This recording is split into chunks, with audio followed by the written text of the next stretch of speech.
Il a dit quelque chose. Il a dit quelque chose. Et il t'a promis cela, il m'a promis cela. Et l'un à l'autre, nous sommes là. Oh, parce que quand il dit, il a compris ce qu'il a préparé pour toi et pour moi. Nous sommes venus pour prendre quelque chose. C'est que cette nuit, le seul Dieu va te surprendre. Il va te surprendre agréablement. Il va te surprendre agréablement. Il va te surprendre agréablement. Il va surprendre agréablement. Il va surprendre quelqu'un. Il va surprendre quelqu'un.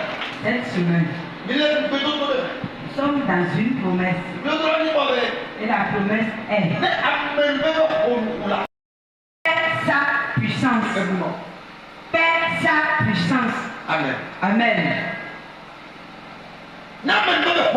Quand la grâce parle, la condamnation, oh, sa puissance disparaît. Amen. Est-ce qu'un esprit qui te condamne, oh, un homme qui te condamne, je dis la puissance de condamnation, oh, une grâce vint à l'enlever de ta vie. Oh, la grâce a commencé par parler depuis dans ta vie. Cette nuit, tu es venu, je suis venu.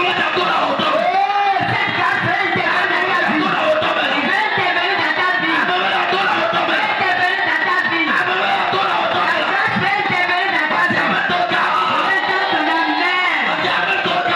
ta vie. La grâce, oh, elle change ce qu'on ne peut plus changer. Oh, des cas impossibles deviennent possibles. Là où on ne peut plus progresser, à cause de la grâce, on progresse. Ce qu'on ne peut plus changer, par la grâce, on change cela. La victoire qu'on ne peut plus obtenir, là où tu es ta position, toi-même tu sais que tu as déjà échoué. Les hommes ont vu que tu as échoué. Tout le monde est convaincu de ton échec. Les yeux ont vu ton échec. Les oreilles ont entendu ton échec. Mais quand la grâce va te visiter, ce qu'on a vu que c'est fini. La grâce change cela. Et l'échec, là où il n'y avait pas la réussite, oh, la grâce apporte la réussite. Oh, la grâce apporte la victoire. Pourquoi cette semaine, ça c'est une promesse sur toi. La grâce peut parler dans ta vie. Tout ce qui est impossible dans ta vie, tout ce qui est bloqué dans ta vie, oh, tout ce qui n'évolue plus, là où toi-même tu vois qu'il n'y a plus d'espoir, là où les autres voient qu'il n'y a plus d'espoir, je voulais te rassurer que nous avons un Dieu, nous suivons un Dieu, nous connaissons quelqu'un, nous suivons un homme, on l'appelle Jésus. Il a une grâce, et il libère cette grâce de parler ce qui est impossible, ce qu'on ne peut plus faire, et il libère sa grâce. La grâce change la tendance, la grâce change la tendance. Et pourquoi cette semaine, la grâce là, parler dans la vie des femmes, dans la vie d'un homme, dans la vie d'une jeune fille.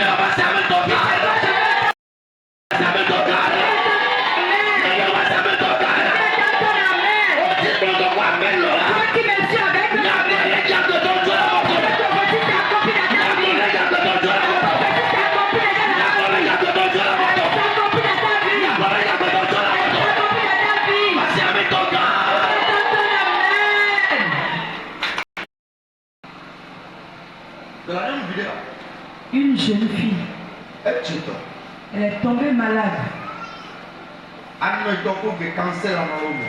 Elle a cancer du sein et ses deux seins sont déjà atteints. Et cette maladie-là complètement terrassée. Elle est âgée, elle pouvait aller au mariage, mais elle n'a aucune force. Elle ne peut pas prendre un seau de 10 litres d'eau. Elles sont au Togo. Ils ont tout fait. On a tout fait. Ils sont des chrétiens. Mais ils n'ont pas eu la solution. Ils sont allés dans un centre de santé. Et là-bas, on les a référés au CNHU. Et ils sont revenus au Bénin.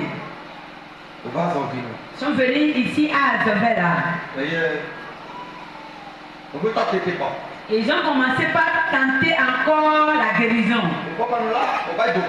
Et quand ils sont venus au Bénin, ils sont allés à l'hôpital de zone d'Azovel. Et là, ils ont tout fait. Et là encore, ils ont dit, allez au CNHU pour qu'on opère les seins. Ses parents ont dit, une jeune fille qui n'a jamais conçu. On va commencer par opérer ses deux seins. Ses parents sont troublés. Ils ne comprennent plus rien.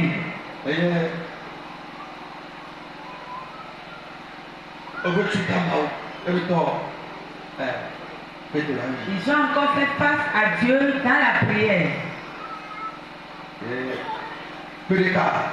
Et un jour,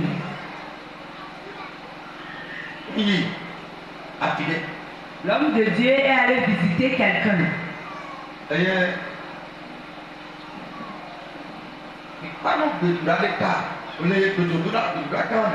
C'était une séance de prière.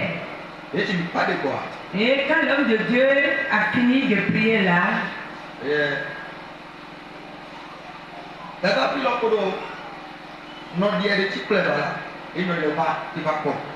et la jeune fille dont le pâle est venue à la prière là avec sa tante maternelle.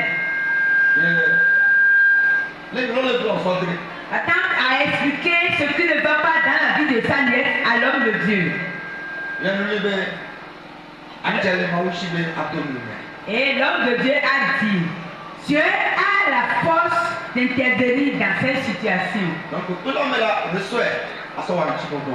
Et l'homme de Dieu a dit, profitez et jeûnez et priez pendant cette séance-là.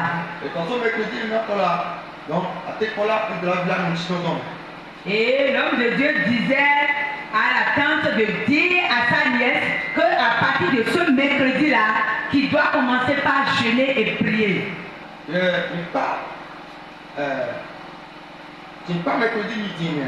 Et le mercredi matin, quand on a fini de prier, le soir, l'homme de Dieu a encore pris le micro, il a commencé par travailler. Et on a fini de prier. Et c'était le moment de donner nos offrandes. J'ai écouté une fois ce témoignage.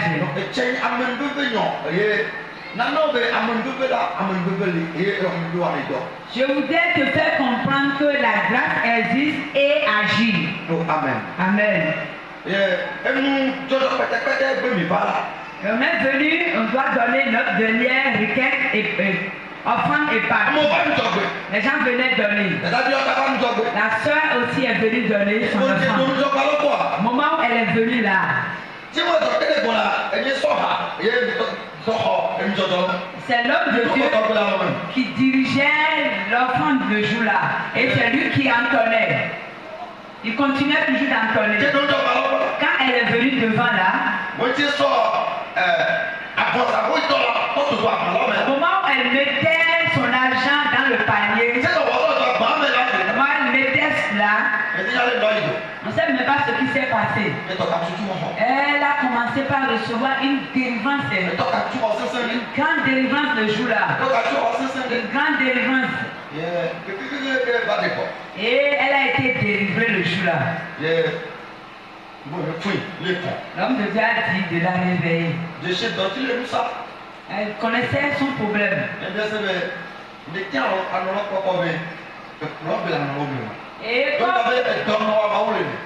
Et comment elle était en train de recevoir sa délivrance, l'homme de Dieu savait que c'est le Saint-Esprit qui opérait dans sa vie. Et après, l'homme de Dieu lui a demandé de toucher encore ses seins pour voir s'il y a encore des boules dans ses seins. Et effectivement, elle a palpé ses seins. Et quand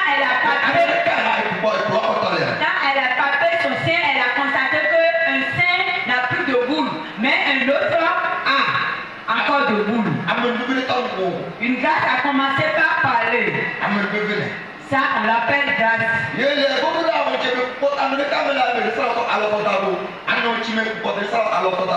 L'homme de Dieu a dit, là où il y a encore de boules, mets ta main sur ce sein. Quand le Seigneur commence, il doit finir. L'homme de Dieu a prié. Encore pendant la prière, elle a reçu encore la délivrance. Et avant que l'homme de Dieu ne dise Amen, elle a palpé le second sein. Elle n'a plus vu de boule. La boule a disparu. Tête de sein. Il n'y a plus de boule dans cette sein.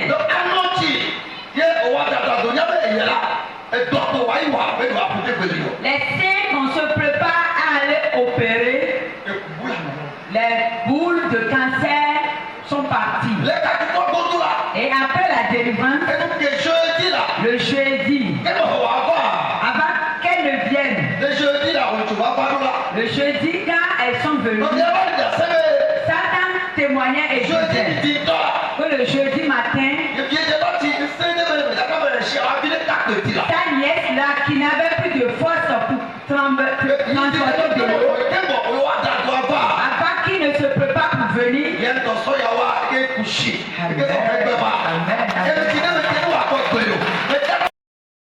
un petit seau d'eau a pris une bassine le jour là, le matin, et sa nièce a dit qu'une puissance l'a pénétré. Elle n'est plus faible comme avant. Les seins qu'on devait opérer, Jésus a opéré ses seins. Jésus a opéré ses seins. Sans lame, sans ciseaux, sans pince. Ça, c'est une grâce. Là où on veut qu'elle soit guérie, si elle arrivait au CNHU, quand on va l'opérer, on ne connaît pas exactement la suite de l'opération. On va opérer les deux seins. Est-ce que vraiment la guérison sera totale? Les médecins vont agir. Ils vont faire ce qu'ils connaissent. Est-ce que la suite ne les concerne pas? Mais par la grâce, Jésus-Christ, Jésus de Nazareth, vraiment, il s'est levé en faveur de la sœur. S'est levé en faveur de la sœur. Il y a aussi des fardeaux qui pèsent sur les gens. Il y a des pareils qui sont dans les vies. On t'indique là où tu seras guéri. On te dit l'hôpital que tu vas visiter pour être guéri. Oh, tu n'es pas sûr de ta guérison là-bas. Oh, tu n'es pas sûr de vivre là-bas. Mais moi, je te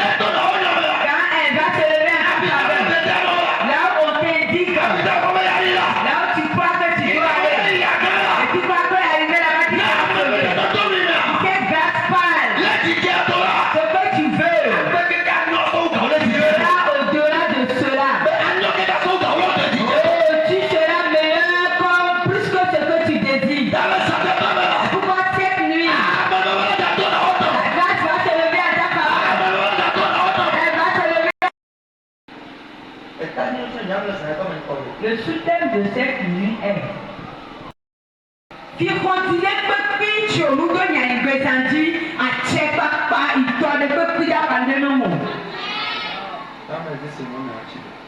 Sans que tu ne comprends pas.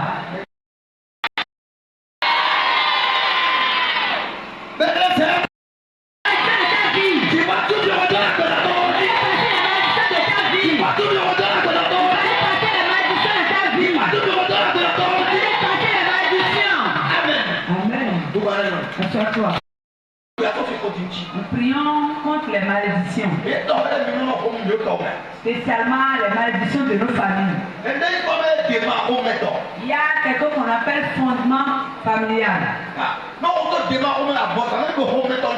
on parle des hôtels familiaux, on parle de la malédiction de famille.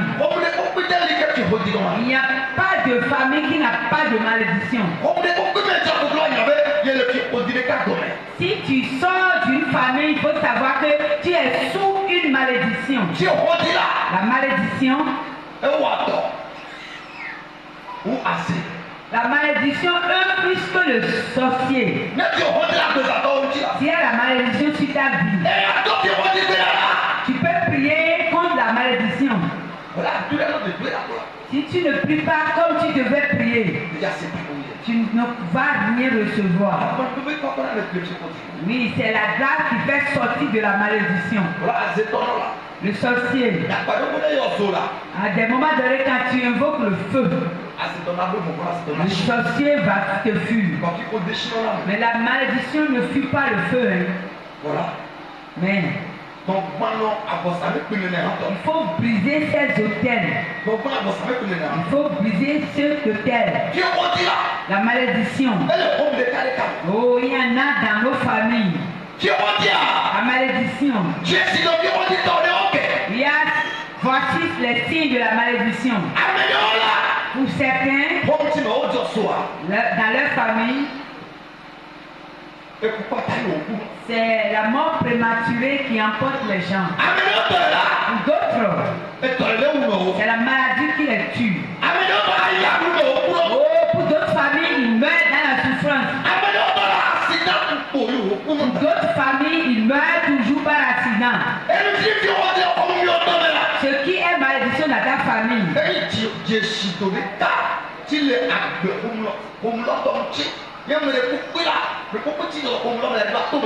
c'est un signe qui marque chaque vie de ta famille. Oh, c'est une situation que tous les membres de ta famille doivent traverser. Il y a la malédiction familiale et aussi la malédiction du milieu. Oh, il y a la malédiction du quartier. Mais cette nuit, combattant ces malédictions, et c'est que quand tu vas recevoir, tu vas croire. Ça va te donner la victoire. N'importe quelle malédiction qui domine ta vie, cette nuit, le Seigneur va intervenir. Le Seigneur va intervenir. Oh, le tel de malédiction qui est dans ta famille, qui est dans ta famille paternelle, ta famille maternelle, là où tu es né. Cette nuit, les hôtels seront renversés. La malédiction, pour certains, les filles ne restent pas au foyer. Ce n'est pas la faute aux filles. Ça, c'est la malédiction de leur famille.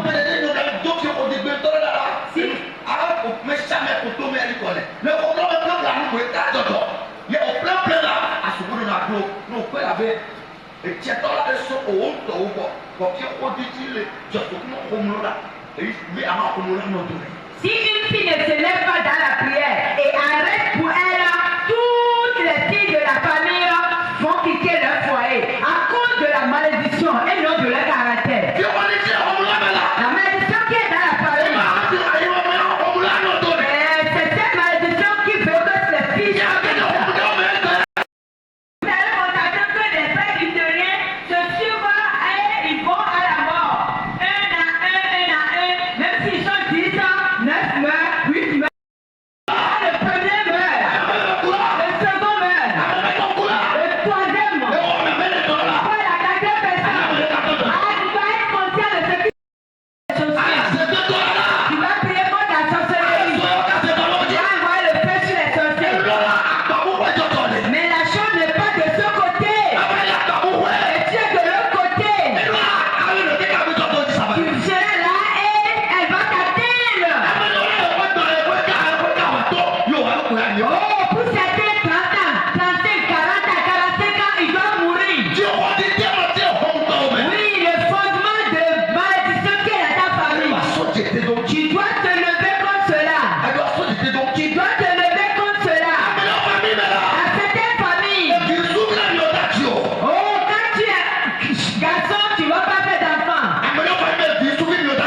Alors, certains, ils vont faire des garçons, mais des enfants anormaux. La mission de la malédiction est sous différentes formes. Et celui qui suit Jésus, qui connaît les manières de la malédiction, il ne s'amuse pas avec la malédiction. Oh, la malédiction ne connaît pas l'homme de Dieu. Le sorcier peut fuir l'homme de Dieu. Mais la malédiction qui est à la place, lui ne peut pas te laisser. Tu dois te lever contre lui. C'est ce qui te malédit. Je ne veux pas avoir ceci. Je ne veux pas m'arriver. Si tu l'arrêtes, c'est comme ça que tu l'arrêtes pour tes enfants. Si tu la laisses, elle te domine. C'est comme ça elle va dominer tes enfants. La malédiction familiale, sa mission, c'est d'œuvrer de génération en génération. C'est pourquoi toi et moi nous devons prier contre la malédiction.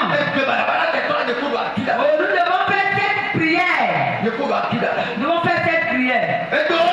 Pour d'autres, dans certaines familles, quelqu'un a prononcé une malédiction. Un puissant de la famille, il a prononcé une parole. Et il a dit à partir d'aujourd'hui, c'est ceci qui doit vous arriver. Et jusqu'à aujourd'hui, cela arrive.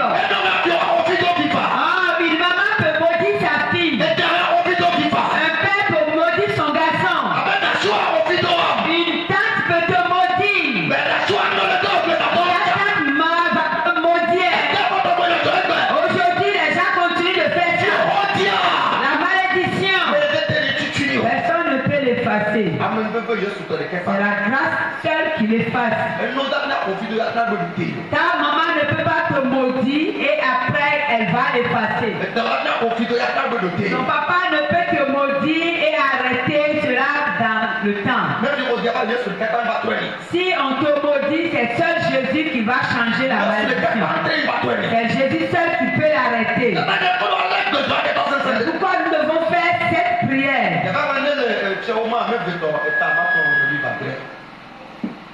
Vous allez lire dans le livre de 2 Rois. Ekpo aman tore ekpo naman tore ajom nejom de efio chan abele ko gangan. Et Géasi sortit de la présence d'Élisée avec une lèpre comme la neige. Ti olu no tore Géasi gbezamele ti tore home ale e ba pe shigomo grâce penene. Ça c'est une malédiction. Dieu continue les mots que nous a besoin d'entendre. Oh, toutes ces paroles de malédiction prononcées contre ma vie. Cette nuit, Dieu va t'arrêter. va s'arrêter. Va s'arrêter dans ta vie. Ça fait quelque chose à ta maman. Ça fait quelque chose à quelqu'un. Oui, avant dans ta famille. Un puissant a parlé. Et cela agit jusqu'à aujourd'hui. Oh, tu n'avais pas été là-bas. Mais elle va agir dans ta vie. Parce qu'on a dit à partir de la personne jusqu'à ses descendants. Oui, on a maudit quelqu'un. C'est quelqu'un qui a été maudit. Et aujourd'hui, toi tu jouis de ses fruits. Oh, tu es sous l'autorité de cette malédiction. Une grâce cette nuit. Oh, va lever ce manteau de malédiction. Va lever le manteau de la malédiction. Va lever le manteau de malédiction. Va lever le manteau de malédiction. Va lever le manteau pour quelqu'un. Va lever de tes enfants.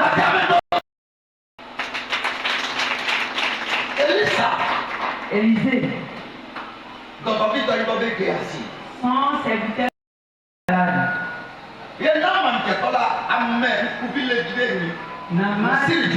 Naaman est un grand homme de grande place parmi les Syriens.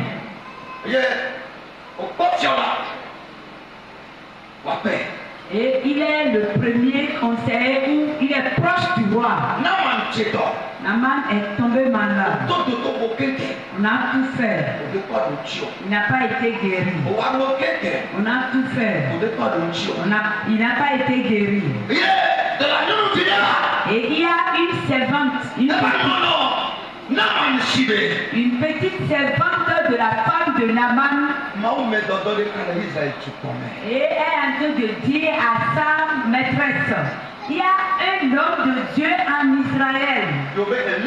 On appelle Élisée. Si mon Seigneur pouvait aller le voir, il peut aller en Samarie voir Élisée. Je suis convaincu que mon maître sera guéri. Au moment où la femme a écouté la servante, celle qui cherchait la guérison, Naaman est riche, il a tout. Mais la maladie est collée à sa vie. Et le roi a une information. Naaman et le roi sont un. Oh, le roi priait à ce que Naaman soit guéri. Comme le roi a eu l'information, il a dit ce que nous allons faire. Il a écrit une lettre. Il l'a envoyé en Samarie. Il allait vers le roi de Samarie. Et il disait dans la lettre, je vous envoie Naaman pour être guéri de sa lettre. Ce n'est pas le roi qui guérit, non. C'est Dieu qui guérit. Quand le roi a lu la lettre, il s'est enflammé de colère. Il a déchiré son manteau. Et Élisée a écouté. Et c'est vers Élisée qu'on envoyait Naaman. Mais on a dit d'envoyer Naaman vers Élisée. Mais le roi l'a envoyé vers le roi. Quand Élisée a écouté cela, il s'est fâché. Il a dit, allez dire au roi que ce qui se passe là, oh, cela n'est pas impossible à notre Dieu, non. Il demandait au roi de m'envoyer Naaman, que Naaman me vienne vers moi. Et le roi a eu l'information. Il sait maintenant que le Dieu d'Élisée peut guérir vraiment Naaman. C'est le Dieu d'Élisée qui va guérir Naaman. Et en même temps, il conduisait-le vers Élisée. Conduisait-le vers Élisée. Naaman, un grand païen, quand il se déplaçait avec ses chats. Il a porté beaucoup de richesses. Si je vais là-bas, je suis guéri. Celui qui va me guérir de ma lèpre, je vais le guérir de mes biens. Oh, une grosse somme. Différents vêtements. Quand il est à Élisée, Élisée a dit de s'arrêter au portail. Élisée lui a envoyé un messager. Il a envoyé un messager. Il a de se retourner vers, d'aller se faire payer. C'est tout ce que Élisée a dit. Naaman s'est déjà fâché. Mais malgré ça, il a fait ce qu'on lui a demandé de faire. Et il est guéri. La maladie que les médecins n'ont pas pu, ce qu'on n'a pas pu faire, il a été guéri. Après sa guérison, il a dit laissez-moi Naaman. Oh mon Dieu, dans la vie d'Élisée. Élisée lui a dit, je n'ai pas besoin de tes richesses. Retourne avec tes richesses. Oh, il a humilié Naaman. Élisée a vu qu'il n'a pas la crainte de Dieu. Il n'a pas la crainte de Dieu. Même s'il lui donnait ses richesses, le Seigneur l'a guéri. Oh, il va parler de ce qu'il va donner à Élisée et diminuer le Dieu d'Élisée. Il a dit qu'il ne vient pas de sa mère. Retourner avec ses richesses. Au moment où il a pris la route pour rentrer, Géasi a écouté cela. Géasi est confus. Et on va refuser cette pierre-là. Cette grosse somme-là, il sait pas son maître. Élisée a quitté là. Il a poursuivi Naaman. Quand Naaman a écouté sa voix, il sait que c'est Géasi qui le poursuit. Il sait que c'est le disciple de Élisée. Il est sorti de son char. Il est allé à l'encontre de Géasi. Parce que celui qui l'a guéri, c'est son serviteur. Tel qu'il doit recevoir Élisée, c'est de cette manière il a reçu Géasi. Il dit, qu'est-ce qui ne va pas? Géasi lui dit, mon maître m'a dit d'aller vers toi pour que tu lui envoies une somme de 2 millions avec des vêtements pour accueillir certains visiteurs. Il allait mentir contre son maître. Il allait mentir contre Élisée. La malédiction a pour source le péché. Au moment où Naaman a eu le messager, Naaman a dit, je vais doubler tout ce que tu as dit.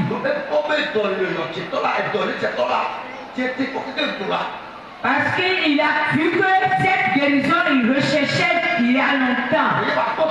Et voilà qu'il a eu cette guérison. Il est rempli de la joie. Et tout ce que Géasi a dit, Naaman a doublé ces choses. Quand il est rentré, Élisée a dit, Géasi, d'où viens-tu? Géasi a encore menti. Il a encore menti devant son maître. Élisée a dit, mon esprit est sur toi. Là où tu as pris part.